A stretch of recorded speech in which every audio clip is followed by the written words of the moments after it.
Well, maybe the Lord did not intend for you to have eyeballs. Did you ever think about that?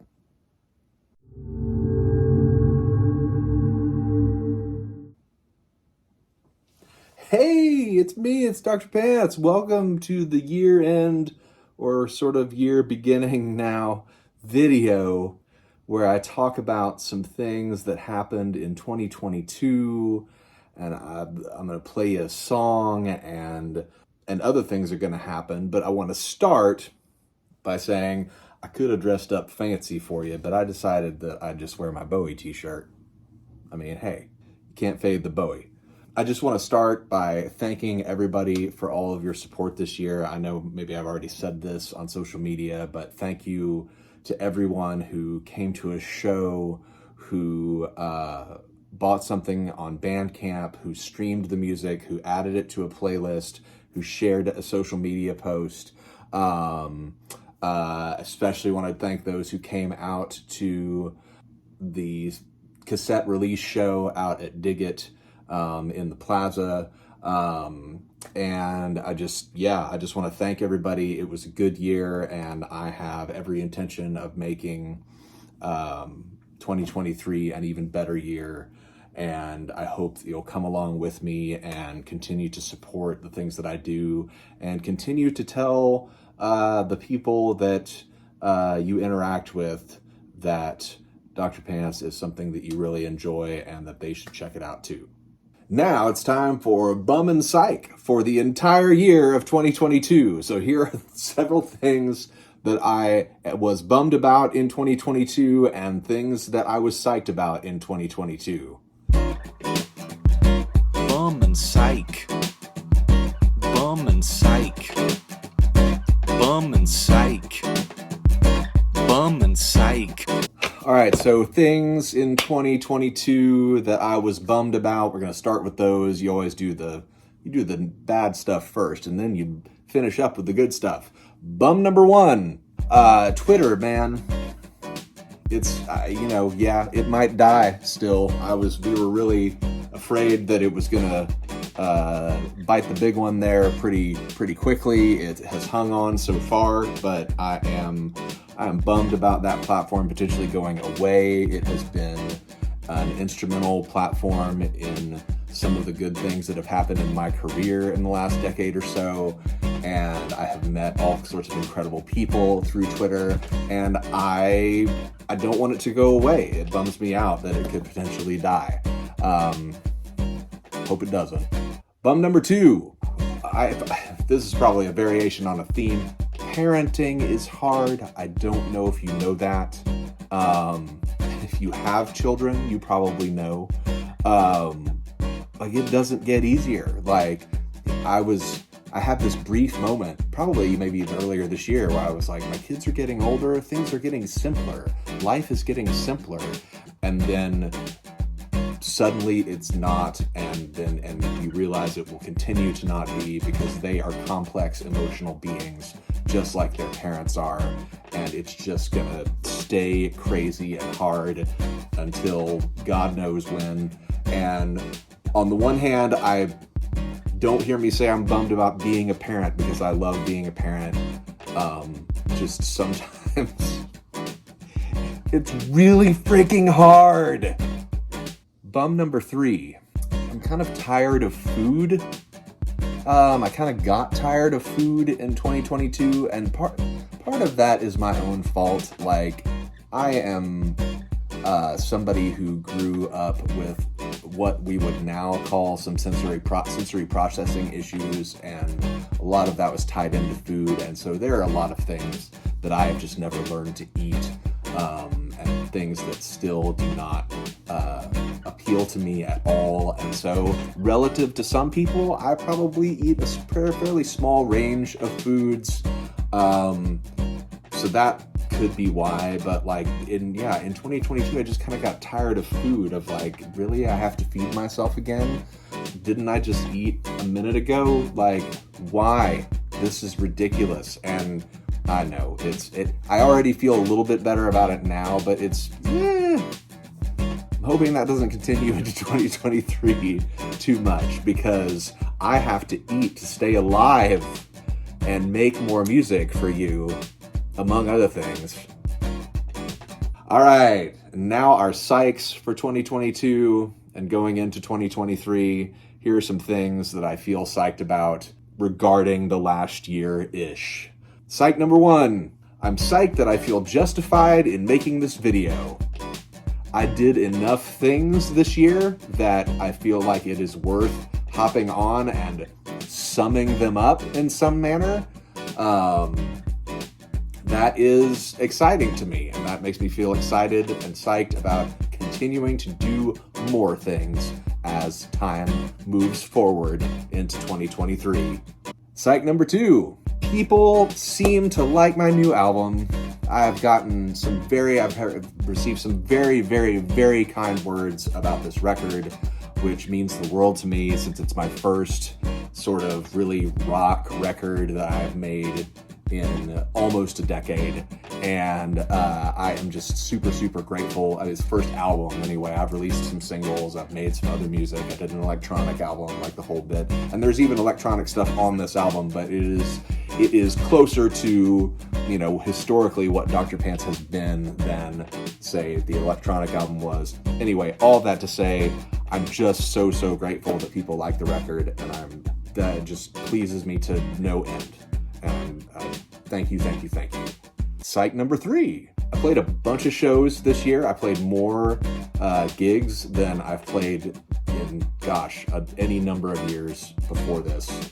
A ton of years before this. I played at least one show every month. Some months I played 2 shows, which is a lot for me, especially considering that it was all just in Oklahoma City. And I may not play quite that much in Oklahoma City in the coming year, but it was important to me to get out there and play a bunch of gigs and, you know, get better and feel like I became a better performer, which I feel like I have. It's been a really good experience. Again, I thanked people earlier for coming to shows, but again, thank you for if you came to some of these gigs. I hope you'll come to some of the gigs I play in the coming year, and I hope to maybe expand and make some of the gigs that I play in the coming year a little bit more interesting or exciting, or put some more variety into them, because there was just a whole lot of this year of me just standing up on stage just with me and a guitar, and I love that, and I'm so glad that I did that. But maybe there's an argument for, you know, doing some things that have a little bit more diversity to them. We will see. All right, so that's my bum and psych for 2022 going into 2023. What do we have next? I just want to do a little bit of a behind the scenes, just a few things, say a few things about one of the tracks from the album, because this was something that some people requested. I don't have any actual video footage of me recording the song, and so I can't give you that, okay? I think what I'll do is kind of just do a little bit of a step-by-step process, kind of give you an idea of how the track came to be and came to be what it was in the end. And we're going to talk about the song Underwater from the new album. Okay, so first thing I want to say is that this song actually is very old. I wrote this song, sometime in the mid-aughts. Like, I want to say I wrote it in like 2007, 2008, something like that. Certainly no later than that. It was a song that it was around during all the whole time where I was making the Trip project, but it didn't feel like it was a song that necessarily belonged with that project. Those of you who got a bonus disc with your crowdfunding stuff from the Trip album, you did receive a version of the song, which I hopefully improved upon a great deal with its new version on the cassette on Oral Tradition. Okay, so that's just a little bit of background there. It's a kind of a unique song for me because it's meditative. It doesn't have a chorus. It just has sort of these 4 verses and little instrumental breaks in between. And so an unusual form for me as well, certainly back then, and I think probably even still now. But here's a little bit about how the recording happened. So the first thing I did was lay down acoustic guitars, and for a song like this, and actually for most of the songs on the album where they were more acoustically based, I did a number of tracks of acoustic guitars. Like I probably recorded 4 to 5 at least tracks of acoustic guitar, which means that I had to play through the song and layer the acoustic guitar 4 or 5 times. This is my very wonderful 1968 Gibson guitar that my wife gave me as a wedding gift, with a more recent edition of a pickup in there by one Nathaniel Medlin. It does have an original pickup, which we figured out still works, but it doesn't really offer exactly what I want out of the guitar in terms of plugging it in and playing it through amplification. And so we put a new pickup in it. And so, you know, I would just start, and I would play all the way through the song once on this guitar, and then I would play through the song on this guitar again.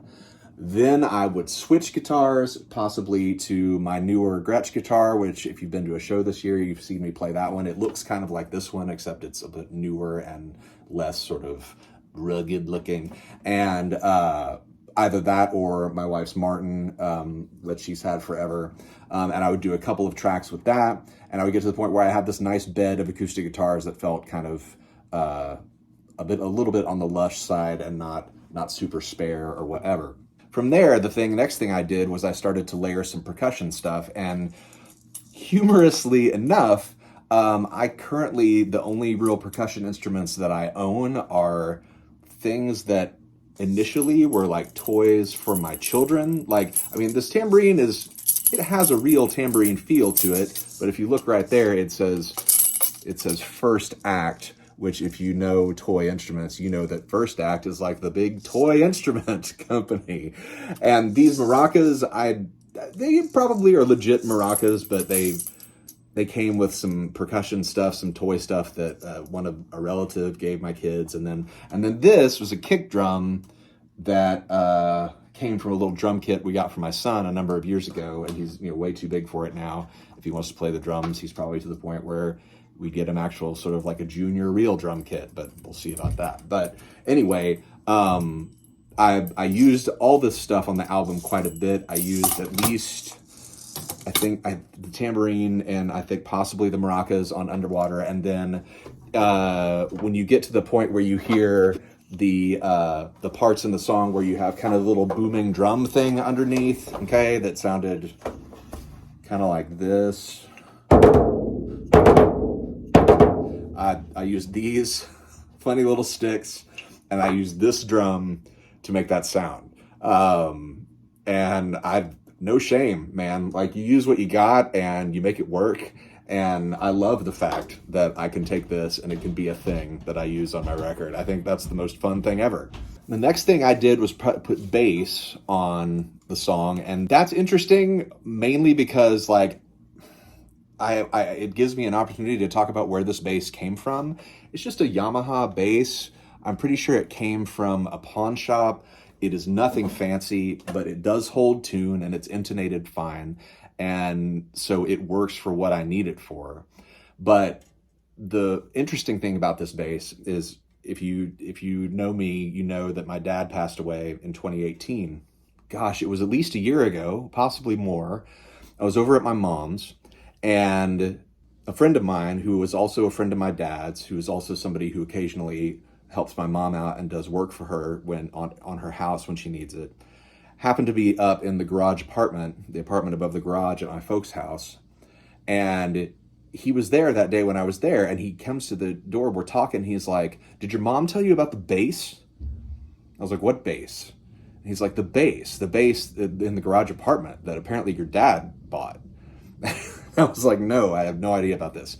To be clear, my dad was not a practicing musician. He played saxophone in junior high and high school, in the school band. That was really about as far as he had ever gotten with any sort of musical ventures. He was a very accomplished poet in his later life, but this was news to me. Apparently, at some point within the year or so before he passed away, he had decided to go buy a bass guitar and a little amp to go with it and try and learn the bass. And so this was it. This was that bass. So I took it home because there wasn't any use in leaving it sitting at my mom's house. And now it's the bass that I use here in my studio, and at least for the time being, to record stuff with. And so I'm grateful to my dad because I was without a bass and now I have one. And it was also a really cool story about something that my dad started to do that I didn't know about. And so anyway, so then, like I said, I tracked the bass part and I used this bass that came from my dad. And then basically at that point there were vocals. I tracked vocals. I tracked a piano part using this keyboard over here. That's like our main keyboard that Casey and I use for most things when we need a keyboard. And then I put a little guitar solo on it. And then I mixed it and mastered it. I was really pleased in the way that it ended up sounding in the end, as I kind of was with the whole record. I love that it is, on the one hand, I feel like it really sounds good, but on the other hand, it has like some grit to it, some do-it-yourself grit. And that was what I really wanted out of this record. And I feel like Underwater and most of the other songs managed to achieve that, which was awesome. There's a little behind the scenes about one of the songs on the album.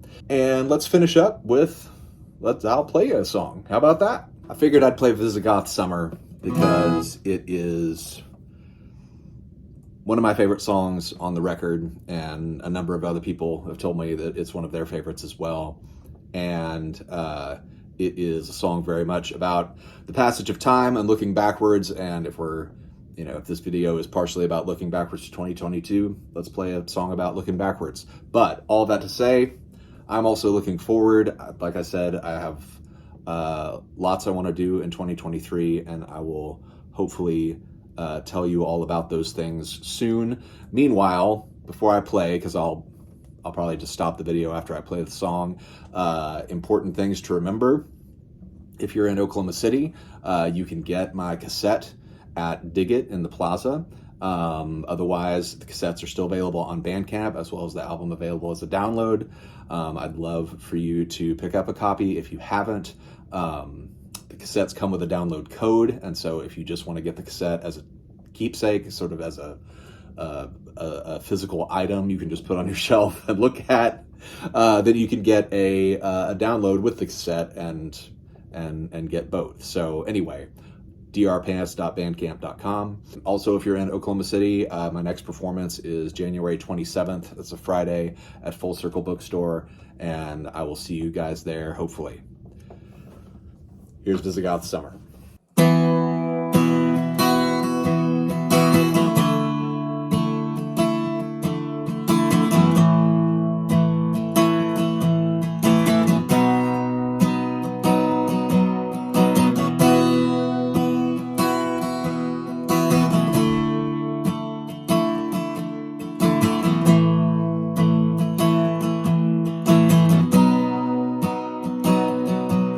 All of 15 relocated for a year that was closing fast. Finding true friends was more than I could ask,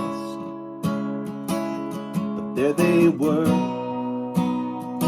by the end of school. 7 souls that found ourselves within a sphere, soaking up the hot days before they disappeared. And I had to leave. A Visigoth summer for rock and roll and surrealism, playgrounds at night where we practiced teenage escapism. A Visigoth summer, maybe we didn't tear Rome down, but you were the sweetest friends. I wish I still had you around. A Visigoth summer.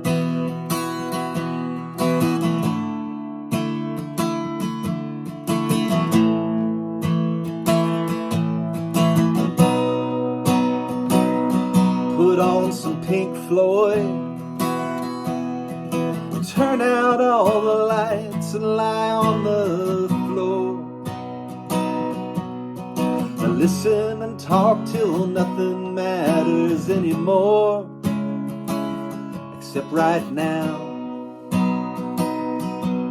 let your guard down, so I can see you clearly and you see me. Not a single manufactured identity, only true hearts. A Visigoth summer, 7 kids in one alliance, while our world enlarged by the power of they mighty giants. A Visigoth summer, maybe we didn't tear Rome down, but you were the sweetest friends. I wish I still had you around. A Visigoth summer.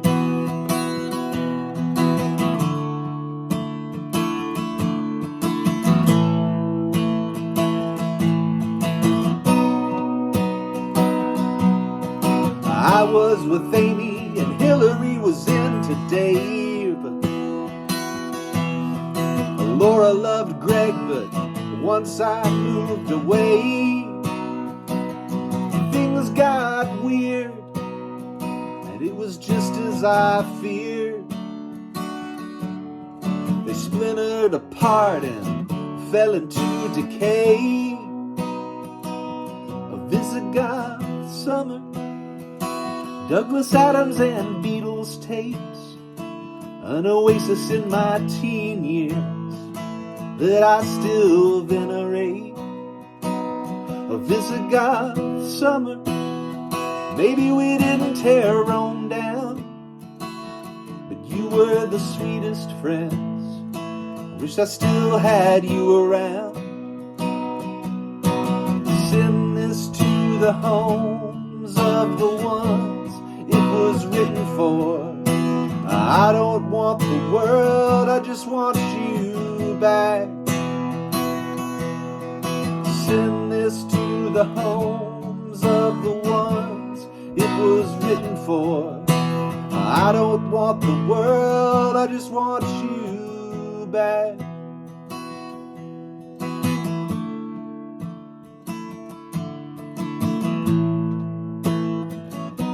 A Visigoth summer. Thanks, everybody. Happy New Year. Have a great 2023, and I will see you soon. Love you all.